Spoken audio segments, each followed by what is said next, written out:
Hudud gaz Farg'ona gaz ta'minoti filialida suyultirilgan gaz ta'minoti tizimini yanada takomillashtirish mavzusida o'quv-amaliy seminar o'tkazildi. Hudud gaz ta'minoti aksiyadorlik jamiyati tizimidagi boshqarma va viloyat bo'lim rahbarlari, hududiy bo'linmalar mutaxassislari ishtirok etgan seminarda iste'molchilarga xizmat ko'rsatish sifatini oshirish, intizom va mas'uliyatni kuchaytirish hamda zamonaviy yondashuvlarni joriy etish masalalari asosiy maqsad qilib olindi. Suyultirilgan gaz iste'molchilarini Face ID tizimi orqali identifikatsiya qilish, bu orqali gaz taqsimoti jarayonida shaffoflikni ta'minlash, noqonuniy holatlarning oldini olish hamda resurslardan oqilona foydalanishni yo'lga qo'yish bo'yicha taklif va mexanizmlar masalasi ham ishtirokchilar tomonidan ko'rib chiqildi.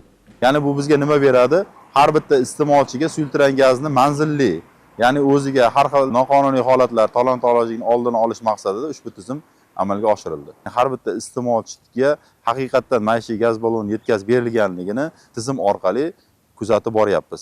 Kunning ikkinchi yarmida seminar ishtirokchilari Oltariq gaz to'ldirish shoxobchasida bo'lib, suyultirilgan gazni qabul qilish, saqlash va yetkazib berish jarayonlari bilan tanishdilar. Shoxobchada gaz ballonlarini sinovdan o'tkazish, texnik holatini tekshirish hamda hujjat yuritish ishlari o'rganildi. Navbatdan tashqari taktik o'quv mashg'ulotlari o'tkazildi. Favqulodda vaziyatlarda tezkor va to'g'ri harakat qilish bo'yicha amaliy ko'nikmalar mustahkamlandi. Amaliy mashg'ulotlarda mutaxassislarga ishlab chiqarish jarayonlarida xavfsizlikni ta'minlash, texnik reglamentlarga qat'iy rioya qilish, favqulodda holatlarning oldini olish hamda xizmat ko'rsatish sifati va tezkorligini oshirish bo'yicha zarur tavsiyalar berildi.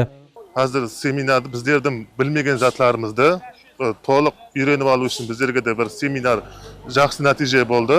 Ham bulardan albatgan informatsiyalarni o'zlarimizda sinab ko'ramiz. Oltariq esa hozirgi vaqtdagi joyda yaxshi, sababi жұмыстар to'liq olib borgan, sinov sexi bor, hammasi o'z oldidan nazorat qilingan.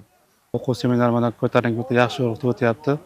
Mana bir qator o'quv mashg'ulotlar bilan tanishdik, me'yoriy hujjatlar yuritilishi bilan tanishdik. O'zimiz bilgan, bilmagan yo'nalishlar bo'yicha fikr almashib, bir qator yangiliklar bilan tanishdik. Xudo xolasa bu narsani o'zimizda viloyatda ham borib, keng joriy qilish niyatimiz bor.